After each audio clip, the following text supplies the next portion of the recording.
suffocating humidity of the Singaporean jungle clings to the skin like a damp shroud, while the air hangs heavy with the scent of rotting vegetation and wet earth. Perched atop a lonely hill at Changi Point stands a structure that dominates the skyline with its peeling white paint and hollow windows that resemble soulless eyes staring into the abyss. This is the Old Changi Hospital, where the silence is not empty, but heavy with the weight of 1,000 unsaid prayers and screams that were never heard by the living. The locals avoid this place after sundown because they know that the darkness here is not merely the absence of light, but a living and breathing entity. The sprawling complex sits abandoned and surrendered to the relentless march of nature. Yet the memories of its occupants refuse to fade away into history. Constructed in the year 1935 by the British colonial government as part of a military base intended to defend the naval base, the hospital was built with sturdy concrete and high ceilings to combat the tropical heat. It was designed to be a place of healing and recovery for the Royal Air Force personnel stationed in the Far East Command. The architecture reflects the colonial style of the era, with long open corridors and large wards that were once filled with the bustling activity of doctors and nurses tending to the sick. However, the location itself feels isolated and removed from the rest of the island, as if it exists in a pocket dimension where time does not flow in a straight line. The surrounding rainforest presses against the perimeter fences like a green ocean, waiting to swallow the concrete island whole. The idyllic purpose of the hospital was shattered violently in February of 1942, when the Empire of Japan launched their invasion of Singapore. The fall of Singapore was swift and brutal, leading to the capture of tens of thousands of Allied troops who were herded into the Changi area, which was converted into a massive prisoner of war camp. The hospital was seized by the Japanese military, and for a brief period continued to treat the wounded, albeit under much grimmer circumstances. Yet as the occupation dragged on, the purpose of the building shifted from saving lives to a much darker and more sinister operation. The Japanese secret police, known as the Kempeitai, took over specific sections of the hospital and the nearby barracks, turning them into centers for interrogation and torture. It is during the Japanese occupation that the true horror of Old Changi Hospital was born, and the foundation for its haunting was laid in blood and agony. The Kempeitai were notorious for their ruthlessness, and their methods of extracting information were designed to break the human spirit as well as the body. Rooms that were once used for storage or administrative tasks were converted into torture chambers where prisoners were subjected to waterboarding and beatings and electric shocks. The thick concrete walls, which were designed to keep the building cool, now served to muffle the screams of the victims ensuring that their suffering remained a private hell. Many prisoners entered the hospital hoping for medical treatment, only to find themselves in the hands of sadists who viewed them as less than human. Legends say that one specific room on the second floor was used exclusively for executions, where a thick, heavy chain hangs from the ceiling to this day. The floor of this room is said to be permanently stained with dark patches that no amount of scrubbing has ever been able to remove. Witnesses claim that the iron smell of fresh blood still permeates the air in this corridor, even though the building has been abandoned for decades.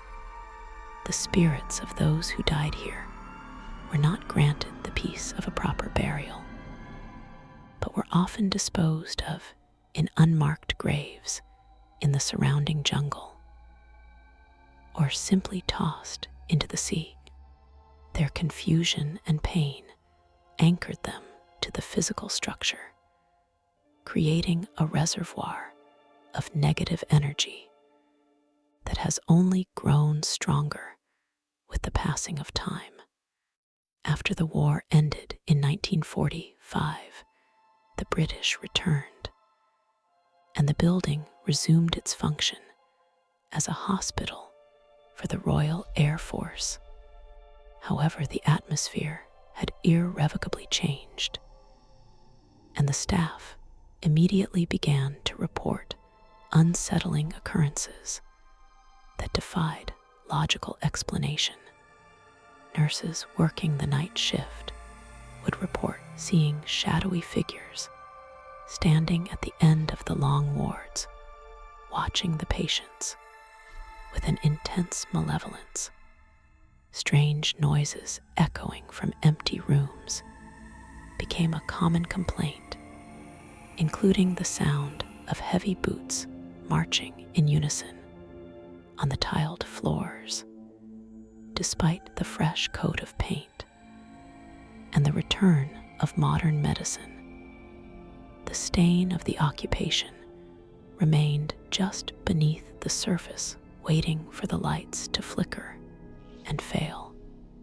The hospital continued to operate through the independence of Singapore and was eventually handed over to the Singapore Armed Forces, and later merged to become the Changi General Hospital. Throughout the 1970s and 80s, the stories of hauntings became an open secret among the medical staff and the patients. It was not uncommon for patients to request a transfer to a different ward because they felt an oppressive weight sitting on their chests while they tried to sleep. Some patients claimed that invisible hands would pull their sheets off in the middle of the night, or that they would wake up to find bruises on their arms that looked like finger marks. The hospital administration officially denied these claims, but the high turnover rate of the night staff told a different story. The narrative of the haunting focuses on a young nurse named Sarah, who joined the hospital staff in the late 1980s, shortly before the facility was due to be closed. Sarah was a rational woman who did not believe in ghosts or local superstitions, and she viewed the stories told by the senior nurses as nothing more than hazing rituals for the new recruits. She was assigned to the night shift, which was notoriously understaffed, and required her to patrol the long corridors of the old wing alone. The old wing was the section of the hospital that had been used most heavily by the Kempeitai, And it was here that the air felt coldest, even on the hottest nights of the year. On her first night of patrol, Sarah noticed that the elevator in the main lobby behaved erratically, often opening its doors to an empty floor or refusing to move when the button was pressed. The senior nurses had warned her never to look directly into the mirror inside the elevator if the doors opened on the fourth floor. But Sarah dismissed this as nonsense. The hospital was quiet that night, with only the rhythmic beeping of monitors and the hum of the ventilation system providing a backdrop to the silence. Sarah walked briskly down the corridor, clutching her clipboard and checking the rooms where a few elderly patients were sleeping soundly. She felt a sense of calm until she reached the junction leading to the surgical ward. As she turned the corner, the temperature in the hallway dropped dramatically, causing her breath to mist in the air in front of her face. The hairs on her arms stood up, and an instinctual feeling of dread washed over her, forcing her to stop in her tracks. Down the hall, the heavy double doors to the operating theater were slowly swinging back and forth, as if someone had just passed through them. Sarah knew that the operating theater was not in use that night, and that the doors should have been locked. She called out into the darkness, asking if anyone was there, but her voice was swallowed by the oppressive silence. She gripped her flashlight tighter and decided to investigate, thinking it might be a patient wandering out of bed. Approaching the swinging doors, Sarah heard a sound that made her blood run cold, which was the distinct wet sound of weeping coming from inside the operating room. It was not the cry of a child, but the deep guttural sobbing of a woman in immense pain. Sarah pushed the door open and shone her flashlight into the room, expecting to find a confused patient. Instead, the beam of light revealed an empty room with an operating table in the center that was covered in a dusty white sheet. The weeping stopped the instant the light hit the table, leaving only the sound of her own rapid heartbeat thumping in her ears. She scanned the room and saw nothing out of the ordinary until she looked at the floor. On the tiled floor near the base of the operating table, a trail of dark liquid was slowly pooling and glistening under the beam of her flashlight. Sarah stepped closer and realized with horror that the liquid was red and viscous, looking freshly spilled. She backed away slowly, her mind trying to rationalize what she was seeing. But the rational part of her brain was being overtaken by primal fear. Suddenly, the heavy metal tray of surgical instruments on the counter was swept onto the floor with a deafening crash. Sarah screamed and spun around to the door, but found it slammed shut by an unseen force.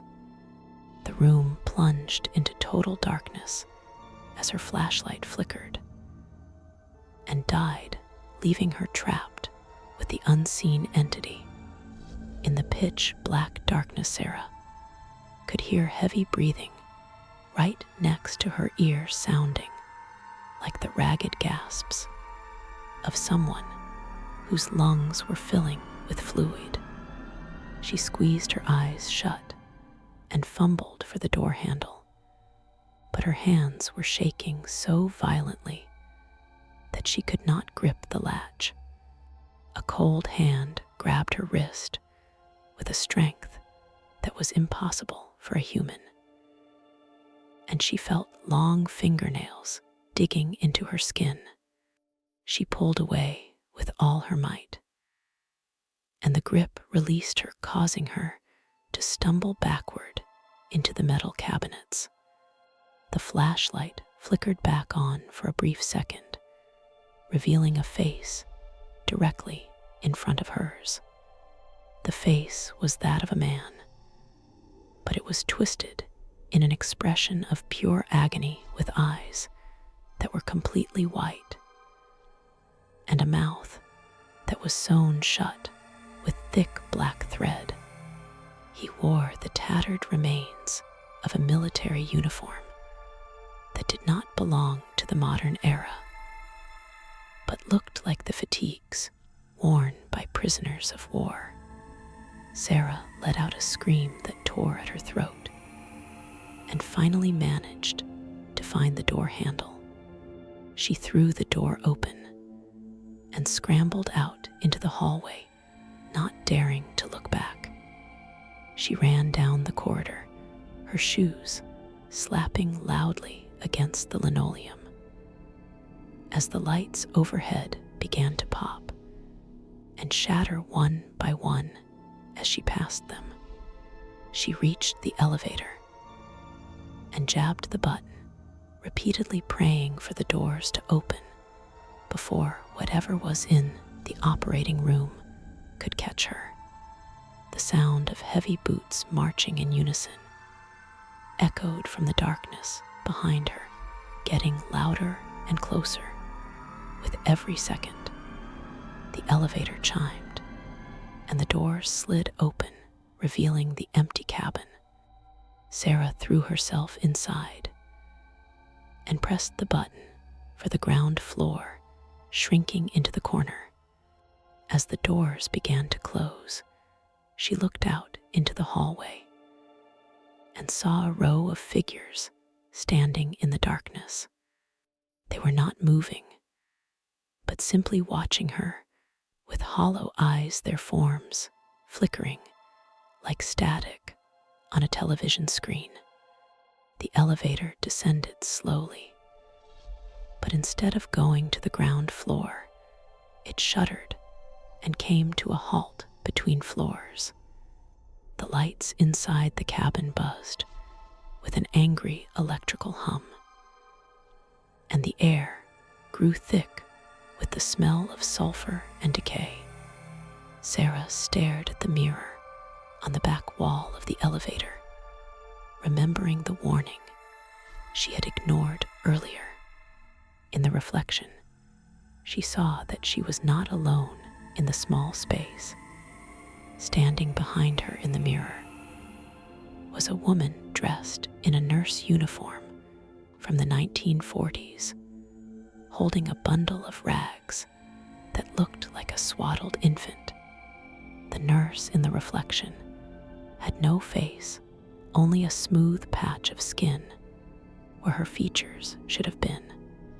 Sarah spun around, but the elevator was empty save for herself. Yet, when she looked back at the mirror, the faceless nurse was still there, stepping closer. The reflection raised a hand and pointed a finger at Sarah, and a voice echoed inside Sarah's head, whispering a single word that sounded like guilt. The elevator dropped suddenly, causing Sarah to fall to her knees.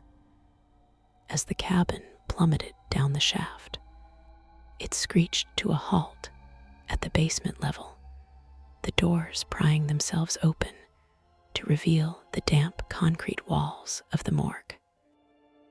Sarah scrambled to her feet and ran out of the elevator, taking the stairs up to the lobby two at a time, refusing to stop, until she burst out of the front doors into the humid night air. Sarah resigned the next morning, refusing to ever set foot in Old Changi Hospital again. And she was not the only one to leave under such circumstances. Over the years, dozens of staff members reported similar encounters, ranging from benevolent spirits wandering the halls to malicious entities that physically attacked the living. The cumulative weight of these stories, combined with the aging infrastructure, eventually led to the closure of the hospital in 1997. The new Changi General Hospital was opened nearby, and the old building was left to rot its medical equipment and beds abandoned, as if everyone had fled in a panic. After its abandonment, the building became a magnet for urban explorers and thrill seekers and ghost hunters from all over the world. They would break through the perimeter fences at night armed with cameras and voice recorders, hoping to capture evidence of the supernatural. Many of these explorers returned with chilling stories of being followed by shadows or hearing disembodied voices calling their names. Some photographs taken inside the hospital show inexplicable orbs of light and misty figures standing in doorways, while audio recordings often pick up electronic voice phenomena of screams and pleas for help in Japanese and English. One group of explorers in the early 2000s claimed to have found a room in the basement that was covered in occult symbols, painted in what looked like dried blood. Rumors began to circulate that the abandoned hospital was being used by local cults for dark rituals, attempting to summon the spirits of the tortured prisoners. These rumors added another layer of fear to the location, suggesting that the evil residing there was being actively fed and encouraged by the living. The police increased patrols around the area to deter trespassers, but the allure of the forbidden kept drawing people back to the decaying structure. The reputation of Old Changi Hospital grew to such an extent that a motion picture was filmed on the premises, blending fiction with the very real legends of the site. During the production, cast and crew members reported experiencing strange phenomena, including equipment malfunctions and sudden illnesses and feelings of being watched. Some crew members refused to work in certain areas of the building, claiming that the energy was too intense and hostile. The production wrapped, but the stories from the set only solidified the status of the hospital as the most haunted location in Singapore. Today, the Old Changi Hospital still stands, although it is now heavily guarded and surrounded by high fences and motion detectors to keep the public out. The jungle has reclaimed much of the exterior, with vines strangling the pillars and trees growing through the roof. The white paint has grayed and blackened, with mold giving the building a diseased appearance that matches its history. Despite the barriers, people still gather near the gates at night, daring each other to walk up the driveway, or simply standing in silence to listen to the sounds of the night. The commando barracks, located just across the road, also part of the haunted legacy, sharing the dark history of the Kempeitai occupation. These barracks are said to be connected to the hospital by underground tunnels that were used to transport prisoners and bodies unseen. Explorers who have managed to find entrances to these tunnels report a feeling of suffocating claustrophobia and the overwhelming scent of rotting meat. It is believed that many spirits are trapped in these subterranean passages, unable to find their way out of the dark labyrinth. The skepticism of the modern world often dismisses ghost stories as mere folklore or the product of overactive imaginations. But the consistency of the accounts at Changi is difficult to ignore. People from different backgrounds and different generations who have no knowledge of the prior history often report the exact same phenomena. They describe the same headless soldier and the same faceless nurse and the same overwhelming feeling of sadness and terror. This consistency suggests that something genuine and powerful resides within those walls, something that is not bound by the laws of physics or the passage of time. The tragedy of Old Changi Hospital is not just in the ghosts that haunt it, but in the history that created them.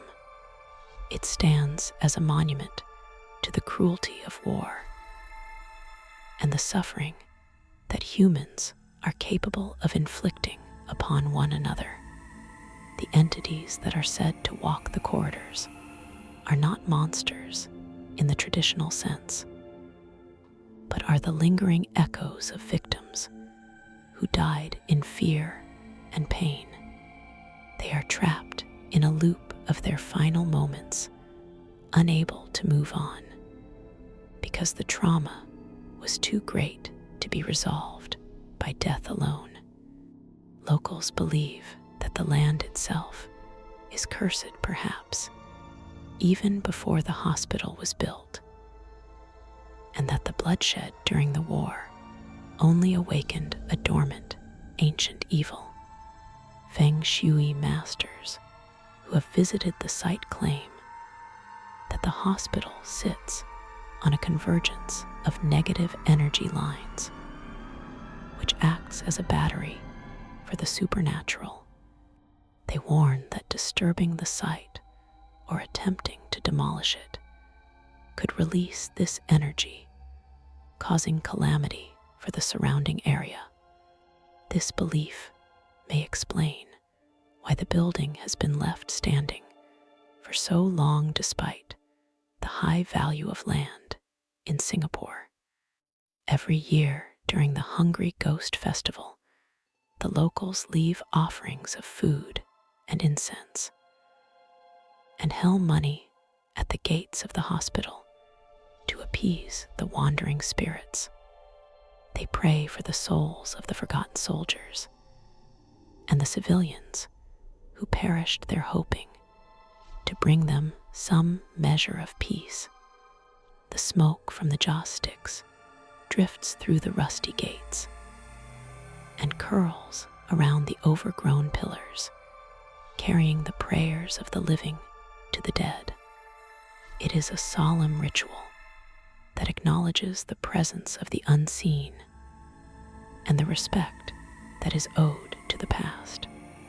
The government has occasionally floated plans to redevelop the site into a luxury resort or a training academy, but these plans always seem to fall through or get indefinitely delayed. Developers are wary of the reputation of the site and the potential bad luck that comes with building on a mass grave. The few attempts to renovate the building have been plagued plagued by accidents and financial ruin, reinforcing the belief that the hospital does not want to be changed. It demands to remain, as it is a decaying scar on the landscape. As night falls over Changi Point, the sounds of the modern city fade away, leaving only the chirping of crickets and the rustling of leaves. The hospital looms in the darkness, a silent sentinel watching over the secrets it holds within its concrete belly. If you stand quietly at the gate, you might hear the faint sound of a piano playing a sorrowful tune, or the distant echo of a scream carried on the wind. These are the sounds of the past bleeding into the present, reminding us that some places are never truly abandoned. The Old Changi Hospital remains the most terrifying asylum in Singapore, not because of jump scares or movie monsters, but because of the very real human tragedy it represents. It is a place where the line between the living and the dead is dangerously thin, and where the darkness is absolute for those brave enough or foolish enough to seek out its mysteries. The hospital offers a glimpse into a world that should not exist, but be warned for if you stare too long into the abyss of Changi. The abyss will undoubtedly stare back at you. The story of Sarah and the countless others who have witnessed the horrors of Changi serves as a warning to respect the boundaries between worlds. The spirits here are not to be trifled with or exploited for entertainment, for they are born of agony and despair. As you turn your back on the hospital and walk away towards the safety of the streetlights, you may feel a cold breath on the back of your neck. Do not turn around, for the entities of Old Changi are always watching, and they do not like to be forgotten.